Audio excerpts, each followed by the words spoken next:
एक दिन भगवान श्री राम समुद्र पर पुल बनाकर उस पार गए। पुल बड़ा सुंदर बना, पर पार जाने वालों की भीड़ बहुत अधिक। सेतु बंध भई भीड़ अति, और लोगों को अवसर न मिले। तो कुछ वानर थे जो उड़कर पार जाने लगे। कपि नभ पंथ उड़ाही। पुल पर भीड़ और कुछ आकाश मार्ग से उड़ उड़कर जा रहे थे। अब कुछ बेचारे बच गए। भीड़ में उन्हें जगह मिली नहीं, उड़ भी सकते नहीं थे। भगवान श्री राम ने कहा, चिंता मत करो, तुम्हारे लिए एक पुल मैं बना देता हूं। श्री राम जी उस पुल पर खड़े हो गए जो वानरों ने बनाया था, और उस पुल पर खड़े होकर समुद्र की ओर देखने लगे। और जब राम जी समुद्र की ओर देखने लगे तो समुद्र में बसे हुए जलजंतु राम जी के रूप समुद्र की ओर देखने लगे। छवि समुद्र हरि रूप बिलोकी। संसार समुद्र में पड़े हुए जीव राम जी के छवि समुद्र में डूब गए। अब हैं तो वे समुद्र में ही, लेकिन डूबे हुए हैं राम जी के छवि समुद्र में। इसी तरह जो संसार में होते हुए भी भगवान के रूप सिंधु में डूबे हुए हैं, वे पार ही हैं, ऊपर आ गए। और इतने आ गए कि तिनकी ओट न देखिए बारी, उनकी ओट में जल दिखाई ही नहीं देता था। भगवान ने बानरों से कहा, तुम्हारा पुल तैयार है, इस पर से निकल जाओ। बंदरों ने कहा कि वाह प्रभु, हम ही मिले हैं डुबाने के लिए। इन जल जंतुओं का क्या भरोसा, जिस पर पांव रखें वो स्वयं भी डूबे और हमको भी लेकर डूबे। भगवान ने कहा,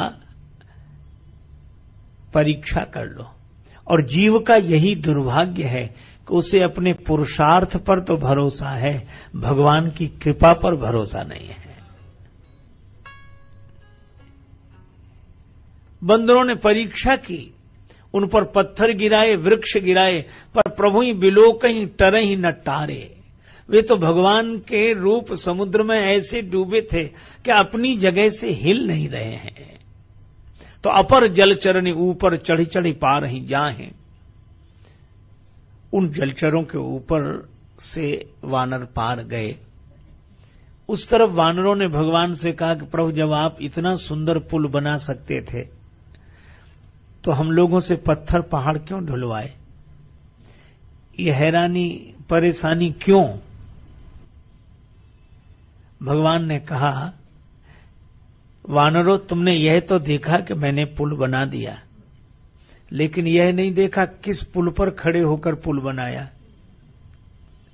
जो पुल तुमने बनाया था, मैं उसी पुल पर खड़े होकर समुद्र की ओर देखने लगा तो दूसरा पुल बन गया। भगवान के कहने का आशय यह था कि साधना का पुल तुम बनाओ, उस पर खड़े होकर कृपा का पुल मैं बना दूंगा और पार हो जाओ। अब ये कृपा किन के लिए, दया किन के लिए? जो कर्मकांड के पुल की भीड़ में प्रवेश नहीं कर सके, जो नियमों में प्रवेश नहीं कर सके, नियमों का पालन जो नहीं कर सके। अच्छा, तो फिर आकाश में उड़कर जाते। नियमों का पालन संभव नहीं हो रहा है और देह भाव से ऊपर उड़ने की सामर्थ्य नहीं है। भगवान कहते, चिंता मत करो, तुम्हारे लिए मैं समुद्र में ही पुल बना दूंगा। और यही कारण है कि भगवान ने इस संसार समुद्र में ही हम लोगों के पार जाने के लिए पुल बना दिया। जो भगवान के प्रेम में डूबे हुए हों, वह उन्हीं का आश्रय हम ले लें तो हम भी सहज पार हो जाएंगे। यही करी राम पद पंकज नेहा। राम जी के चरण कमलों से प्रेम करें, और राम जी के चरण कमलों से जिनका प्रेम हो उनसे प्रेम करें। इसीलिए कहा गया, संतन के संग लाग रे तेरी बिगड़ी बनेगी। संतन के संग लाग रे तेरी बिगड़ी बनेगी। संतन के संग लाग रे तेरी बिगड़ी बनेगी। संतन के संग लाग रे तेरी बिगड़ी बनेगी। सत्संगति की अद्भुत महिमा, अद्भुत महिमा, सत्संगति की अद्भुत महिमा, सत्संगति की अद्भुत महिमा। यहाँ मिट जाते दिल के दाग रे तेरी बिगड़ी बनेगी। मिट जाते दिल के दाग रे तेरी बिगड़ी बनेगी। संतन के संग लाग रे तेरी बिगड़ी बनेगी। संतन के संग लाग रे तेरी बिगड़ी बनेगी।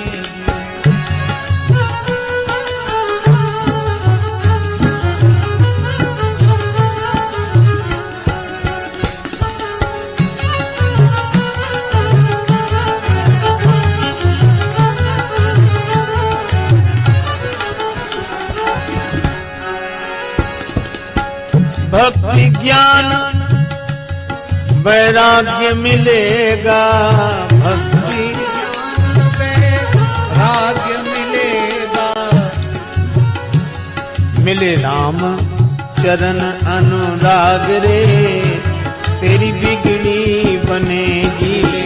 राम चरण अनुराग रे तेरी बिगड़ी बनेगी। संतन के संग लाग रे तेरी बिगड़ी बनेगी। संतन के संग लाग रे तेरी बिगड़ी बनेगी।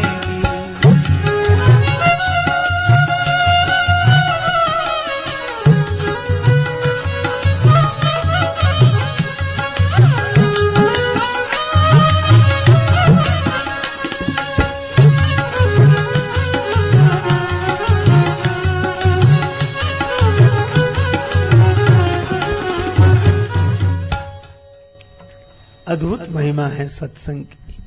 देखो, मुझे कई बार लगता है श्री राम कथा कहने के लिए नहीं है, श्री राम कथा तो बहने के लिए है।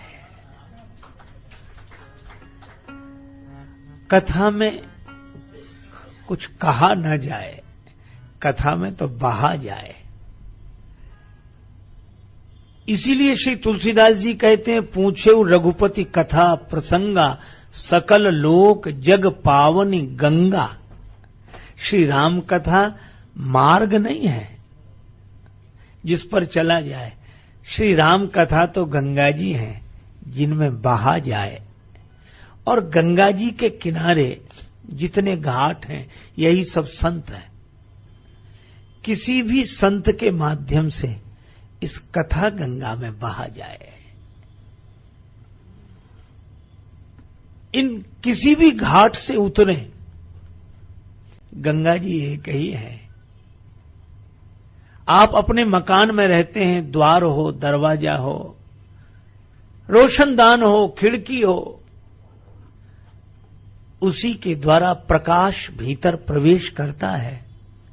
लेकिन किंतु प्रकाश न द्वार का है, न रोशनदान का है, न खिड़की का है। इनके द्वारा मिल रहा है, पर प्रकाश तो सूर्य का ही है।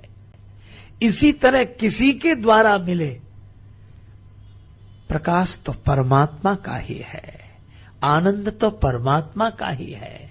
हां, ये बात अलग है, अगर मकान में द्वार न हो तो नहीं मिल सकता, खिड़की न हो तो नहीं मिल सकता। अच्छा, द्वार और दीवार में ज्यादा अंतर नहीं है, द्वार और दीवार में अधिक अंतर नहीं है। द्वार में कुछ लगा दो तो द्वार ही दीवार है, द्वार में कुछ लगा दो तो द्वार ही दीवार है, और दीवार में से कुछ हटा दो तो दीवार ही द्वार है। द्वार में कुछ लगा दो तो द्वार ही दीवार है, और दीवार में से कुछ हटा दो तो दीवार ही द्वार है। और मुझे लगता है जिनके अहंकार का कुछ हट गया है उन्हीं का जीवन दीवार नहीं द्वार हो गया है, और जहां अहंकार का कुछ लग गया है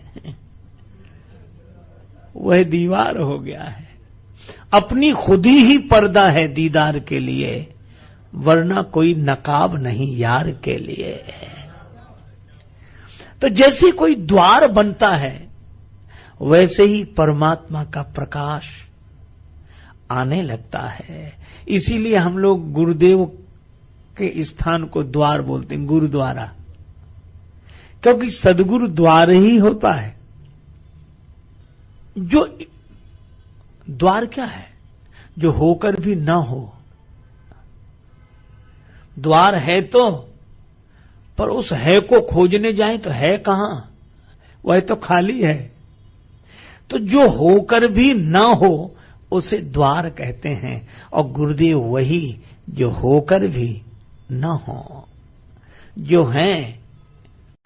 हर हित सहित राम जब जोहे, तो और सामान्य व्यक्ति की तो बात जाने दो, रमा समेत रमापति मोहे, भगवान विष्णु मोहित हो गए।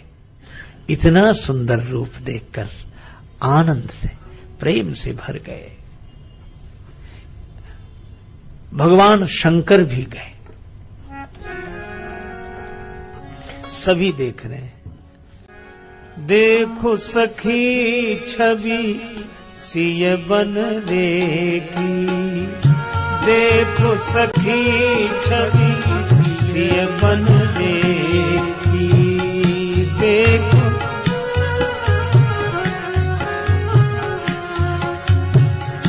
देखो सखी छवि सिय बन रेगी, देखो सखी छवि सिय बन रेगी।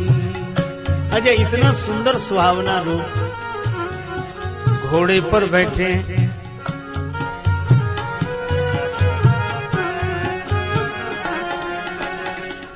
तुरंग नचावत मोरे मन भावत, तुरंग नचावत मोरे मन भावत, कलगी की हिलनी दुल्हनी गजरे की, कलगी की हिलनी दुल्हनी गजरे की।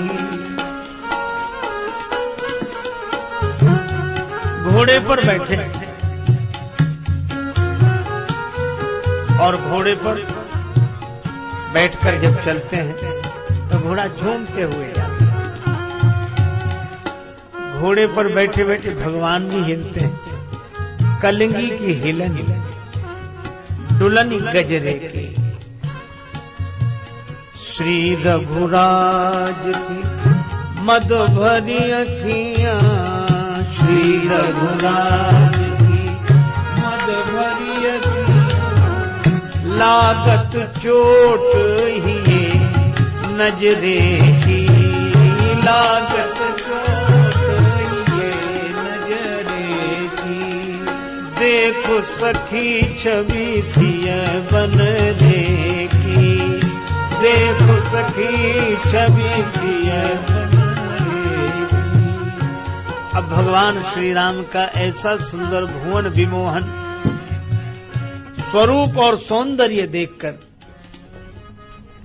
सभी आनंदित हो रहे हैं। भगवान शंकर ने देखा और श्री राम जी के रूप दर्शन के लिए ऐसी लालसा देवादिदेव महादेव के मन में हुई कि तीसरा नेत्र भी खुल गया।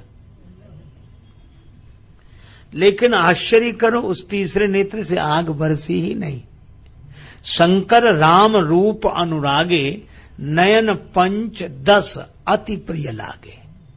15 नेत्रों का वर्णन है। भगवान शंकर त्रिलोचन है, एक मुख में 3 नेत्र, और 55 देवादिदेव महादेव के 15 नेत्र खुल गए। पर आश्चर्य, आग नहीं बरसे। राम रूप नख सिख सुभग बारहि बार निहारे, पुलक गात लोचन सजल उमा समेत पुरारे। भगवान शंकर के तीनों नेत्र सजल हो रहे हैं, 15 नेत्र सजल हो रहे हैं। पार्वती जी दर्शन करके आनंदित हो रही हैं। भगवान शंकर ने कहा कि देखा पार्वती, मेरे इस तीसरे नेत्र से आग नहीं बरस रही है, जल ही बरस रहा है। अनुराग का भारी वर्षण हो रहा है। राम जी का सौंदर्य देखकर, राम जी को इस रूप में देखकर आहा। पार्वती जी बोली सो तो ठीक है, लेकिन आप दुल्हा सरकार को ही देखना, उनकी सवारी को मत देखना। क्यों? राम जी तो घोड़े पर बैठे। हाँ वही तो कह रहे हैं, घोड़े को मत देखना। क्यों, बात क्या है? बाजी बेस जनु काम बनावा, बाजे बेस जनु काम,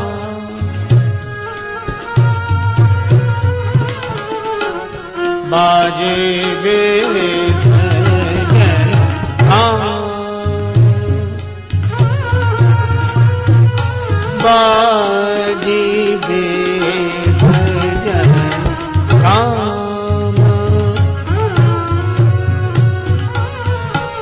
बाजे बेस जनु काम।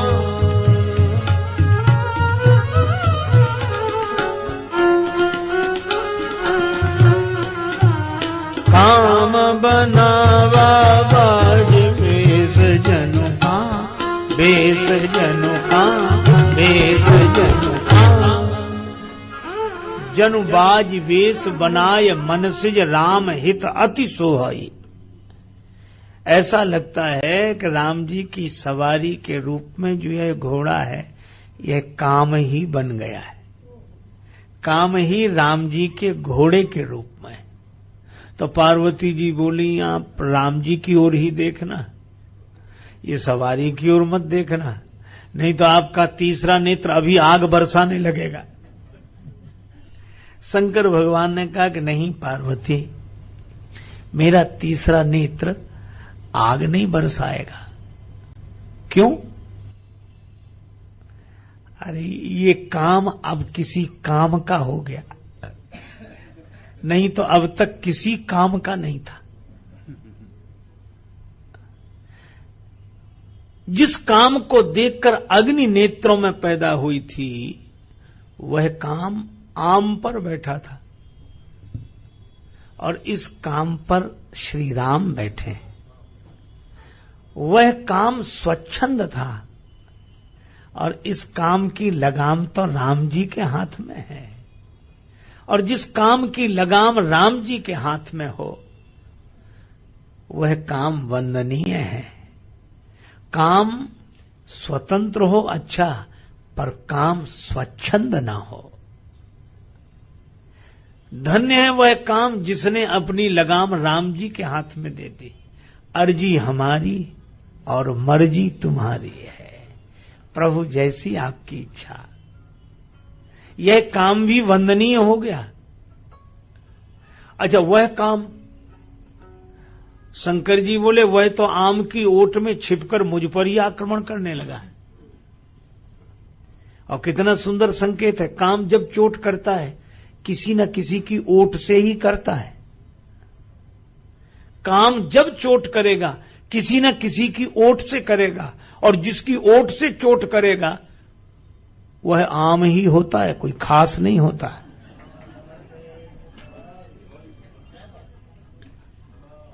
काम जब भी चोट करता है किसी न किसी की ओट से, और जिसकी ओट से चोट करता है वह आम ही होता है, खास नहीं। यह बात अलग है कि काम के कारण आम भी खास लगता है।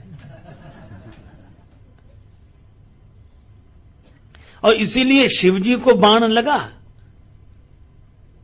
पर काम का बाण जिसे लग जाए वो जागा हुआ भी सो जाता है। शिवजी जाग गए, छोटी समाधि शंभु तब जागे और नयन उघारे, नेत्र खोलकर चारों ओर देखा, आम दिखाई पड़ा। शंकर जी समझ गए आम तो कारण हो ही नहीं सकता। पर आम के पीछे छिपे हुए काम को देख लिया। सौरभ पल्लव मदन बिलोका, भयो कोप कंप्यो त्रैलोका। और तीसरा नेत्र खुला, काम जलकर भस्म हुआ। शंकर जी बोले वह स्वच्छंद था, इसीलिए मैंने काम पत्नी रति को वरदान देते हुए कहा कि बिना शरीर के यह व्यापेगा, लेकिन इसका जब जन्म होगा, जब यदुवंश कृष्ण अवतारा, हो ये हरण महा मही भारा, कृष्ण तनय हो ये पति तोरा। भगवान कृष्ण के पुत्र के रूप में काम उत्पन्न हो।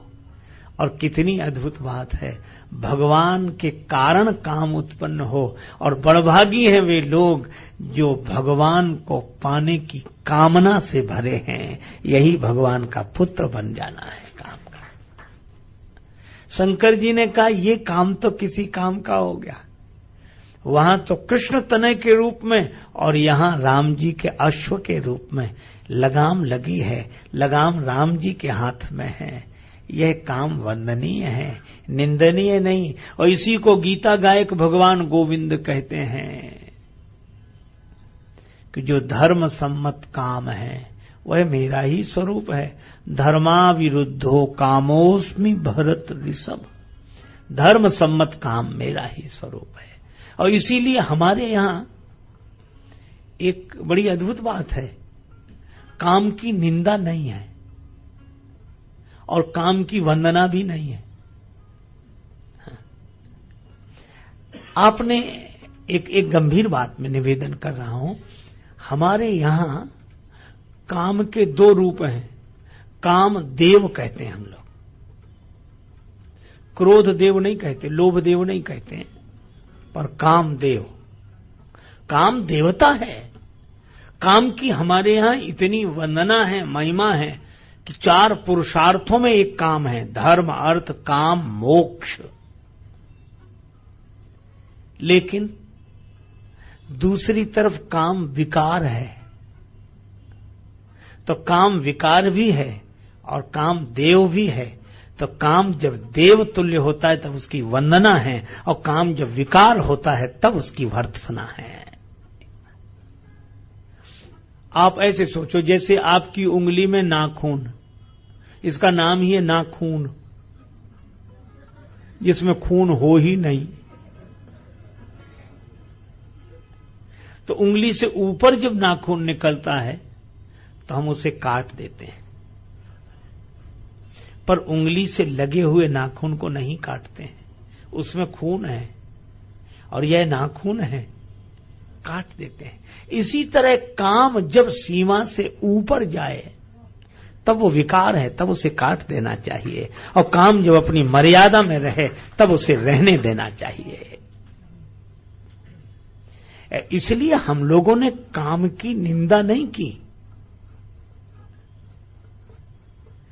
पर जहां विकार के रूप में काम की स्वच्छंदता है वहां हम लोगों ने निंदा की। और जहां काम भगवान की लीला से जुड़ा है, भगवान से जुड़ा है, धर्म से जुड़ा है, वहां हम लोगों ने काम की वंदना की है। भगवान शंकर कहते हैं यह काम वंदनीय है, निंदनीय नहीं है। इसको तो हम राम जी के कारण प्रणाम करते हैं। एक पक्ष यह है कि शंकर जी के तीसरे नेत्र से प्रेम जल बरसने लगता है। दूसरा पक्ष यह है कि शंकर जी जब नेत्र खोलकर देखते हैं, नेत्र खोलकर देखने में सद असद का विवेचन, और उसमें वे काम को देख लेते हैं। और तीसरा नेत्र खुलते ही काम जलकर भस्म हो जाता है। यह ज्ञान की दृष्टि है। और तीसरा जो नेत्र का उपयोग है वह भी भगवान शंकर करते हैं।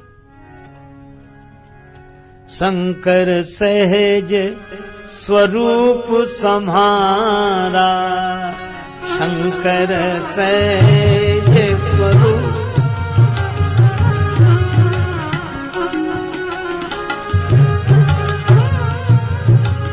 स्वरूप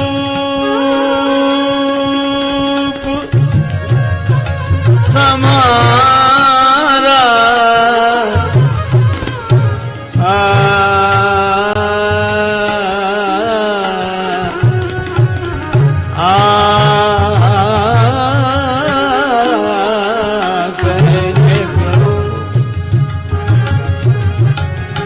शंकर सहज स्वरूप सम्हारा लागे, समाधि अखंड अपारा लागे, समाधि अखंड।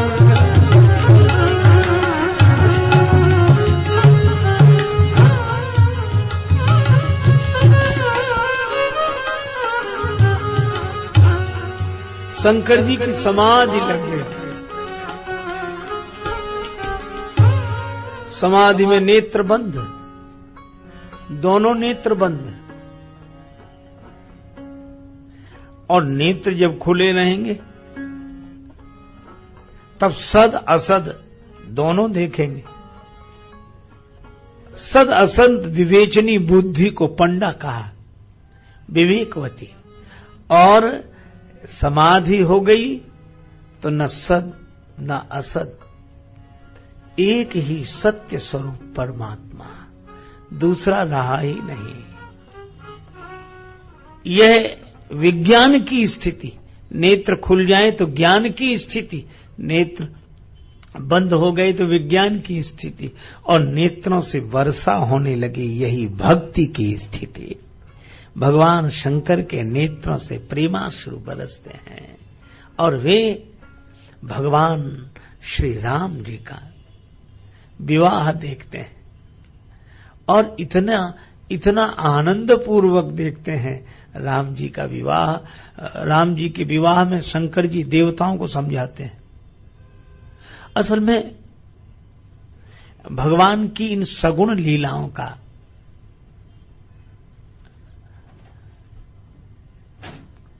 बुद्धि पूर्वक अगर इन्हें देखा जाए तो कठिनाई होगी। भगवान श्री राम के विवाह को एक महापुरुष बुद्धि से ही देखने लगे। अब वो क्या करें, वो तो बुद्धि के देवता हैं, ब्रह्मा जी। अब शंकर जी ने देखा तो ब्रह्मा जी परेशान। शिव जी ने कहा क्या हुआ? कहा कि यहां जनकपुर में कुछ हमारा बनाया हुआ दिख ही नहीं रहा है। विधि भयउ आचरज विसेखी, निज करनी कछु कतन देखी, निज करनी कछु कतन।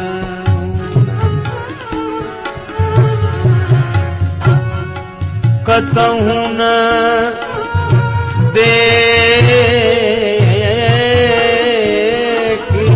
कछु कतन।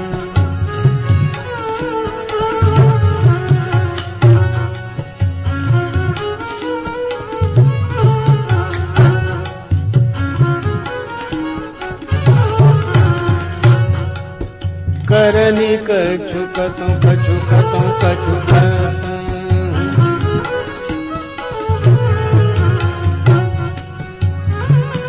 कतौ न देखी करनी कछु कतौ न देखी, निज करनी कछु कतौ।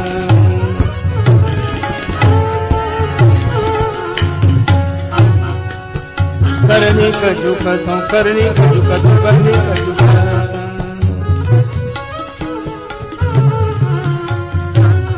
ब्रह्मा जी को आश्चर्य कि जनकपुर में हमारा बनाया हुआ कुछ नहीं दिख रहा है। शंकर भगवान ने कहा ब्रह्मा जी आप क्या सोच रहे हैं? ब्रह्मा जी बोले सारी दुनिया हमने बनाई, सब कुछ हमने ही बनाया, हमारा बनाया हुआ सब कुछ है। और हमारे बनाए संसार में जनकपुर में हमारा बनाया हुआ कुछ नहीं। बात तो ठीक है, ये हम लोगों के जितने ये शरीर बने दिखाई देते हैं सब ब्रह्मा जी की कंपनी में बने, वहीं से। अच्छा कैसा अद्भुत कमाल है ब्रह्मा जी का भाई। जब से ये मॉडल बना है अनादिकाल से। तब से आज तक इसके लेटेस्ट मॉडल की जरूरत ही नहीं पड़ी, वही चला आ रहा है, बस वही चलता जा रहा है। एक सज्जन बोले कुछ चीजें तो ब्रह्मा जी ने बेकार लगा दी। हमने कहा जैसे? का शब्द सुनने के लिए कान के छिद्र बहुत ही, ढक्कन काहे को लगाए?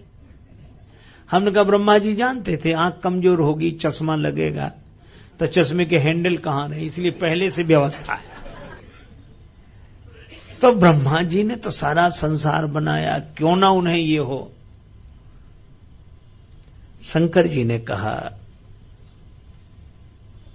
ब्रह्मा जी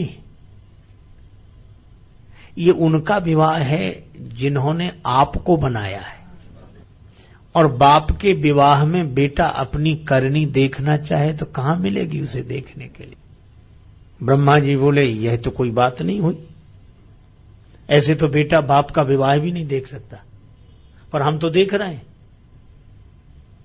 तो जब हम देख रहे हैं तो हमारी करनी दिखनी चाहिए। आपके कहने से हम मान लेंगे कि यह बाप का विवाह है। बाप का विवाह क्या बेटा देख सकता है? एक सज्जन ने एक बार ऐसे ही प्रश्न किया। हमने कहा क्यों नहीं देख सकता? बोले आज के जमाने में आप ऐसी बात कहते हैं। हमने कहा आज के जमाने में तो देख सकता है। तो बोला कैसे? हमने कहा वीडियो फिल्म से। मान लो विवाह हुआ हो, वीडियो फिल्म बना ली गई हो, और पति पत्नी प्रत्येक वर्ष विवाह की तिथि को वो फिल्म देखते हो। एक बेटा भी हो गया, 5-7 साल का हो गया। एक दिन माता पिता वही फिल्म देख रहे थे, बेटा भी गोद में बैठा था। अचानक बेटा रोने लगा। मां ने कहा क्या हुआ? बेटा बोला मम्मी इसमें हम तो कहीं दिख ही नहीं रहे हैं। तो मां यही कहेगी कि बेटा ये फिल्म तब बनी थी जब तुम बने ही नहीं थे, तो तुम दिखोगे कैसे? शंकर जी ने कहा इसी तरह हृदय विचारहु धीर धरि सिय रघुवीर विवाह। हृदय में विचार करो। यहां अकल मत लगाओ, समझ मत लगाओ। देखो कितनी अद्भुत बात है। मैं आपसे एक निवेदन करूं, बुद्धि लगते ही संसार का मजा समाप्त। और मुझे लगता है कि बुद्धि लगते ही भक्ति का मजा समाप्त। इसलिए संसार के मजे में मन रागी बने तो बुद्धि लगाओ, पर भगवान के मजे में मन अनुरागी बने तो बुद्धि को मत लगाओ। अब एक व्यक्ति कैलेंडर के सामने भगवान का चित्र देखकर आंसू बहा, जय हो प्रभु, प्रणाम है आपको, आपकी बड़ी लीला, आंसू बहा। दूसरा कोई कहे कैसा पागल आदमी, वो तो कैलेंडर है, हर साल निकलता है, इस साल निकला, छपी होगी कोई फोटो, इसमें क्या है? समझदार तो वो लगता है जो ऐसी बात कह रहा है। पर दूसरे तरह से देखें, एक व्यक्ति को भगवान के चित्र में कैलेंडर दिख रहा है और दूसरे को कैलेंडर में भगवान दिख रहे हैं, तो सही देखने वाला कौन है? इसीलिए बुद्धि झाड़ू की तरह है। कमरे में कूड़ा हो तो झाड़ू लगाएं, और कमरा साफ सुथरा हो तो झाड़ू को एक कोने में रख दें, फिर भगवान का भजन करें। शंकर जी ने समझाया कि यहां तो भगवान की लीला देखो। ब्रह्मा जी को बात समझ में आ गई कि ठीक है, लेकिन थोड़ी देर में ब्रह्मा जी फिर परेशान। अब क्यों परेशान हो? ब्रह्मा जी ने कहा कि हमारे 8 ही नेत्र हैं, आपके तो 15 नेत्र हैं, और आपकी बात जाने तो आपके पुत्र कार्तिकेय जी भी हमसे ज्यादा हैं। विदिते देवल लोचन लाहो, और हमारे 8 ही नेत्र। शंकर जी ने कहा ब्रह्मा जी ये 8 नेत्र दूसरों के नेत्र देखने के लिए थोड़े ही मिले हैं। इन 8 ही नेत्रों से भगवान का दर्शन करो, भगवान को देखो, इधर उधर मत देखो, भगवान को देखो। ऐसे शंकर जी ने सबको समझाया और भगवान की भक्ति में लगाया।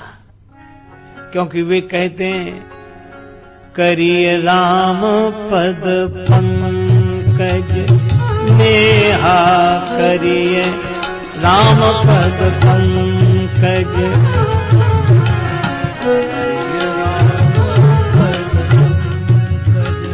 राम पद पंकज नेहा राम पद पंकज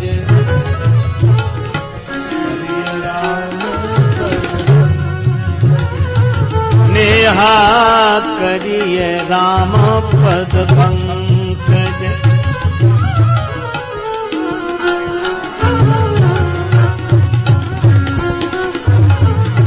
करिए राम पद पंकज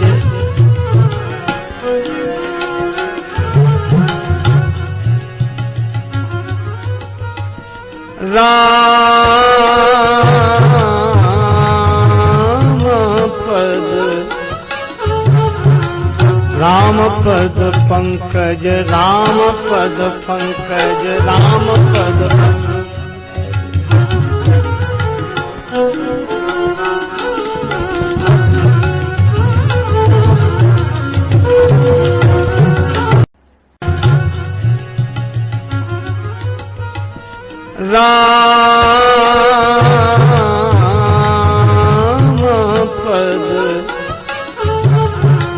राम पद पंकज राम पद पंकज राम पद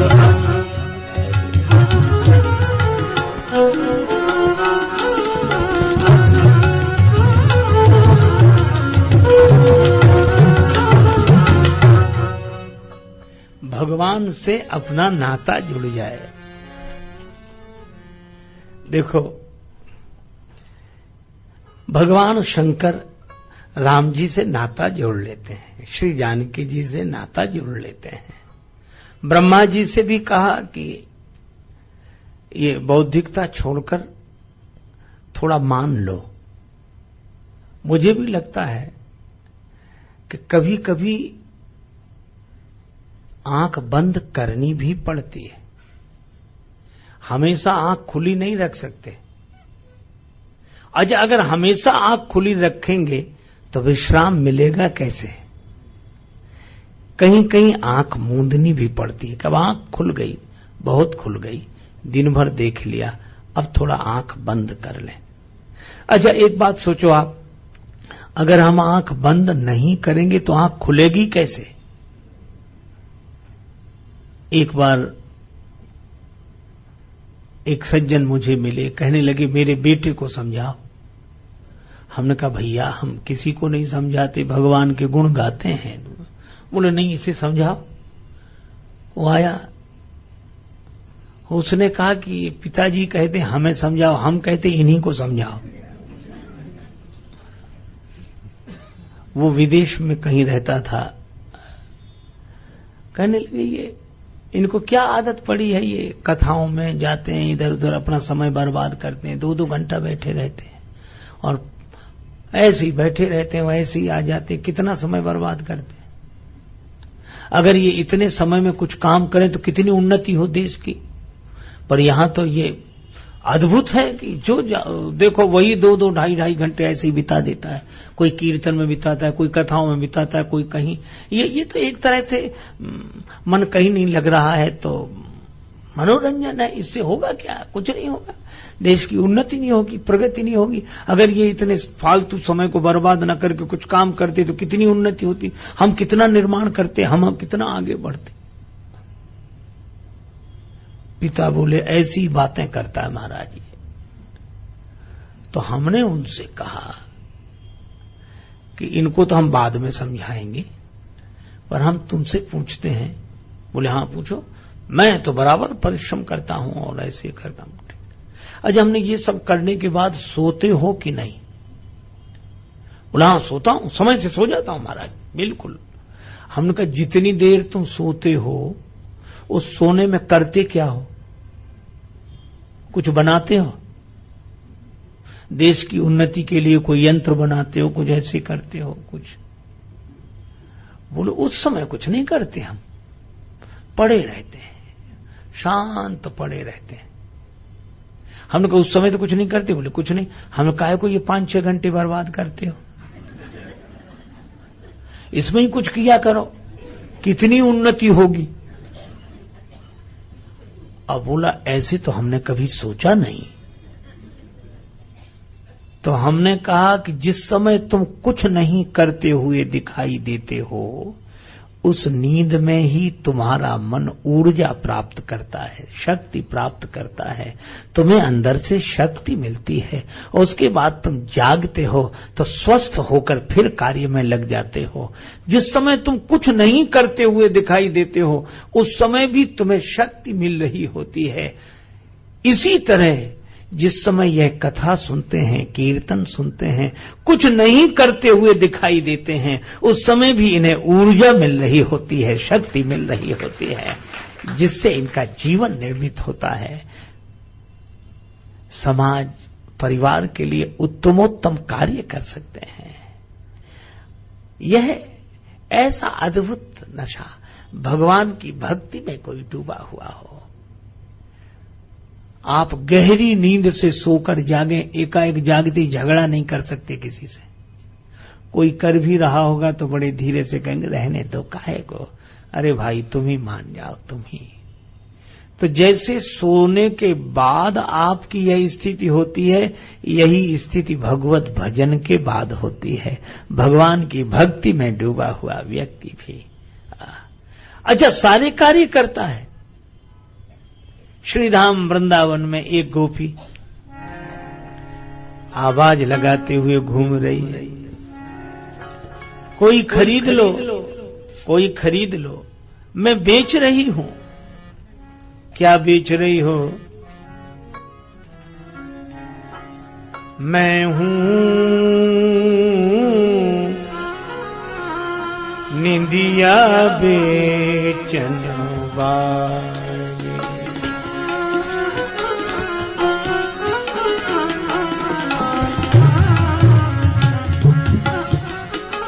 निंदिया बेचन वाली वाली,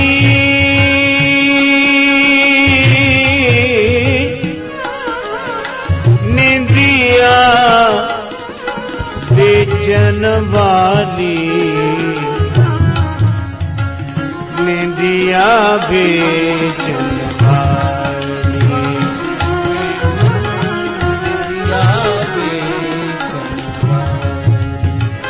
निंदिया बेचन बेचन वाली, निंदिया निंदिया बेचन वाली,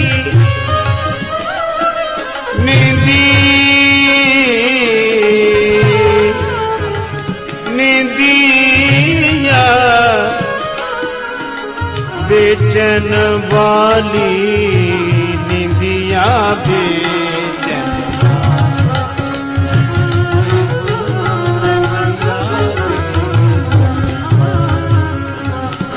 निंदिया बेचन वाले, निंदिया बेचन वाले, निंदिया बेचन वाले। नींद बेच रही, कोई खरीद लो। दूसरी गोपी बोली नींद भी कोई बेचने की चीज होती है? नींद की कीमत तो उनसे पूछ जिन्हें नींद नहीं आती। उसने कहा कि मेरी अपनी कहानी है। क्या? भगवान श्री कृष्ण ने एक दिन कहा गोपी मैं तेरे घर आऊंगा, आवन कहो लाल घर मेरे। मैंने तैयारी की, भगवान को भोग लगाऊंगी, प्रसाद स्वयं पान करूंगी, यहां ठहराऊंगी, यहां विश्राम कराऊंगी। पूरी तैयारी कर ली, प्रतीक्षा करने लगे। तो श्री कृष्ण नहीं आए क्या? आए थे, लेकिन आए मोहना पर फिर गए अंगना, लौट गए। क्यों? तू कहां गई थी? मैं बावरी रही सोए, मैं सो गई थी, आंख लग गई, सो गई थी। और श्री कृष्ण ने मुझे सोते देखा, आए मोहना फिर गए अंगना, मैं बावरी रही सोए। उस दिन से निश्चय कर लिया, निंदिया तोह मैं बेच दूं, जो कोई गाहक होए। अगर कोई खरीदने वाला मिल जाए मैं तुझे ही बेच दूं। तो दूसरी गोपी के झरझर झर आंसू बरसने लगे। उसने कहा, ऐसी बात है तो ला मेरी झोली में डाल दे, मैं तेरी नींद खरीद लूं। तू क्यों नींद खरीद रही है? क्या श्री कृष्ण तुझे अच्छे नहीं लगते? अच्छे तो तुझसे भी ज्यादा लगते हैं। फिर मेरी भी अपनी कहानी है। क्या? एक दिन मैं पर्यंक पर सोई हुई भगवान श्री कृष्ण का चिंतन कर रही थी। सोई होती पलका पर मैं ज्ञान और ध्यान प्रभु चित लाए, और चिंतन करते करते सो गई तो लाग गई पल में पलकें, और पलक लगते ही स्वप्न में, पल लागत ही पल में प्रभु आए। स्वप्न में भगवान श्री कृष्ण आ गए। तो मैं जो उठी उनते मिलिवे कहां, तो जाग परी, तो प्रभु पास न पाए। तै प्रभु प्रीतम सोए के खोए, मैं प्रभु प्रीतम जाग गंवाए। तूने सोकर श्री कृष्ण को खो दिया और मैंने जागकर खो दिया। तेरे लिए जागना अच्छा है और मेरे लिए नींद अच्छी है।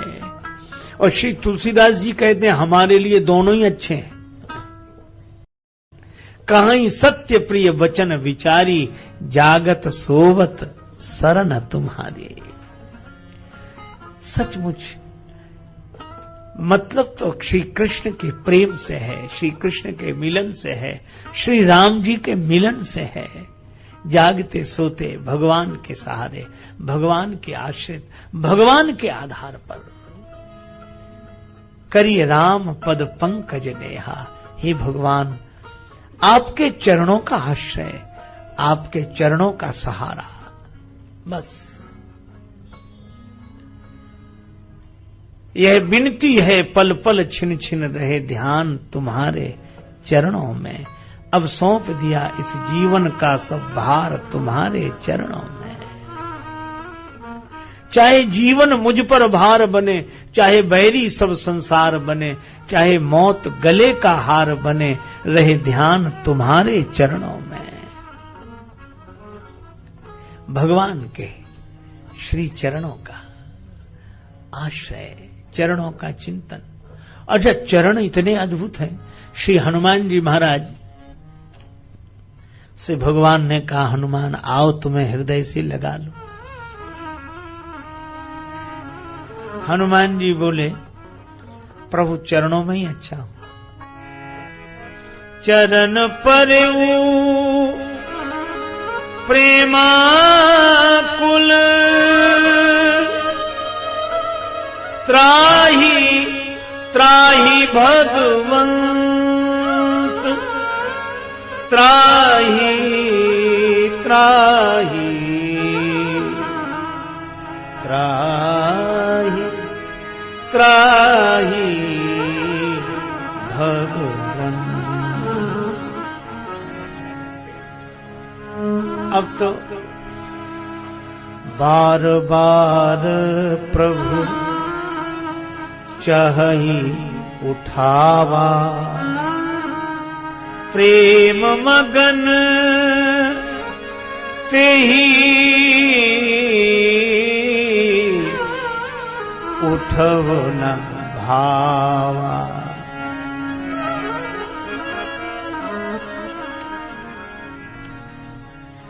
भगवान बार बार उठा रहे हैं, हनुमान उठो, हनुमान उठो, हम भी तुम्हें अपने हृदय से लगा लें, उठो। पर हनुमान जी प्रेम मगन ते उठव ना भावा, वे प्रेम में ऐसे मगन, उन्हें उठना ही अच्छा नहीं लगता चरणों में।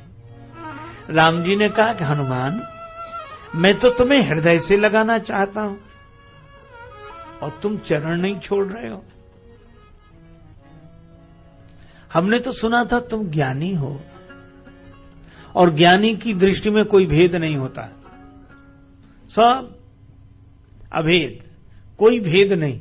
तो जब तुम ज्ञानी हो और तुम्हारी दृष्टि में कोई भेद नहीं है, तो चरण छोड़कर हृदय से क्यों नहीं लगते? जब कोई भेद नहीं है तो चरण छोड़कर हृदय से क्यों नहीं लगते? श्री हनुमान जी ने कहा कि प्रभु, आपके कथनानुसार जब मैं ज्ञानी हूं और मेरी दृष्टि में चरण और हृदय में भेद है ही नहीं, तो चरण छोड़कर हृदय से लगने की जरूरत क्या है? चरण छोड़कर हृदय से तो वो लगे जिसको चरण और हृदय में भेद दिखाई देता हो। भगवान ने कहा सो तो ठीक, पर हृदय से क्यों नहीं लग रहे? हनुमान जी ने कहा कि प्रभु, जब आप मुझे हृदय से लगाएंगे तो आप अपनी बाहों में मुझे भरेंगे और मैं अपनी बाहों में आपको भरूंगा। अर्थ सीधा सा है, मैं आपको पकड़ूंगा, आप मुझे पकड़ेंगे, अर्थात आधी जिम्मेवारी मेरी, आधी आपकी। तो ऐसा मिलन किस काम का? आधी जिम्मेवारी मेरी, आधी आपकी।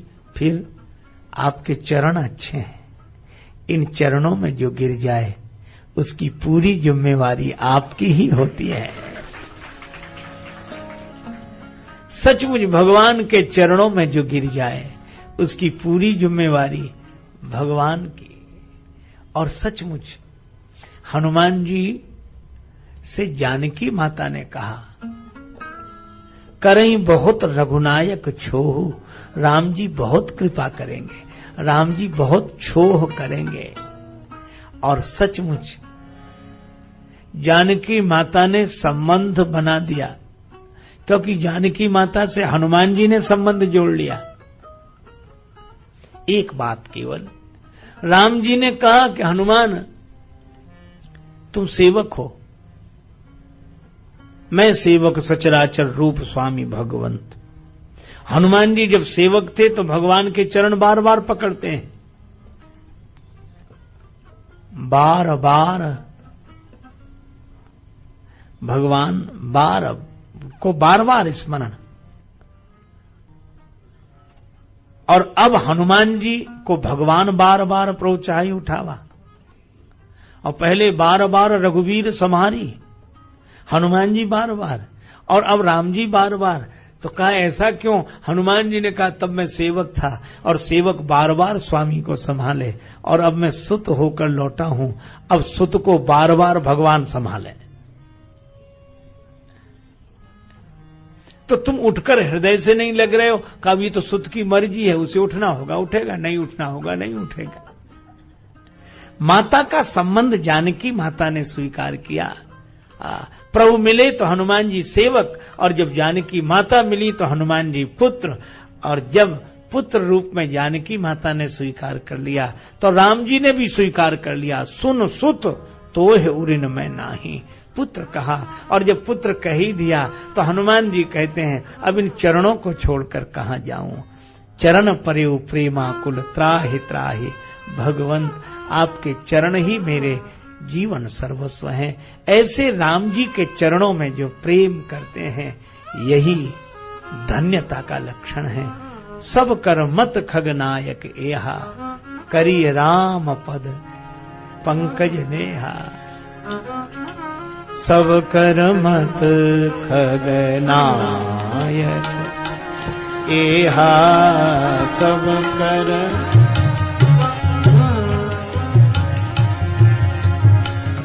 करिय राम पद पंकज नेहा नेहा। राम पद पंकज करिय राम पद पंकज, करिय राम पद पंकज नेहा। राम पद राम पद राम पद।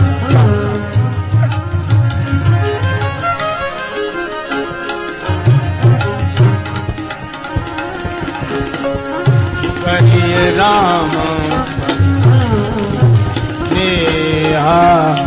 करिए राम पद राम पद राम पद राम पद पंकज राम पद राम पद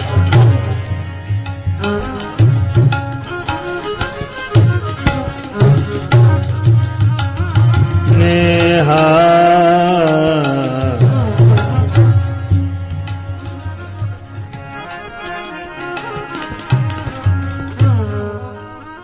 जय सिया राम जय जय सिया राम जय सिया राम जय जय सिया राम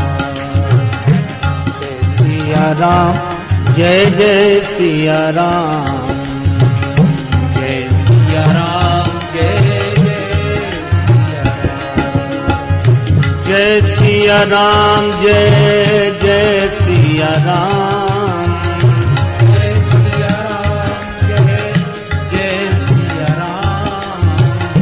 जय सिया राम जय जय सिया राम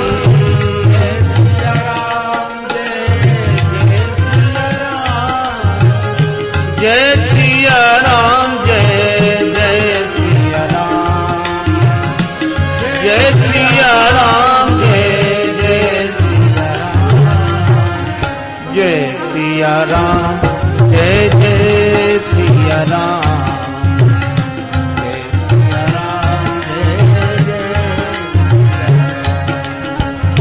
जय सिया राम जय जय सिया राम जय सिया राम जय जय सिया राम जय जय सिया राम जय जय सिया राम सिय सिय सुमिरत राम जू सिय सुमिरत श्री राम जुगल नाम राजेश जप भगत लहे विश्राम। श्री सीताराम जी महाराज की, श्री हनुमान जी महाराज की जय, श्री गौरी शंकर भगवान की जय, श्री राधा कृष्ण भगवान की जय, श्री तुलसीदास जी महाराज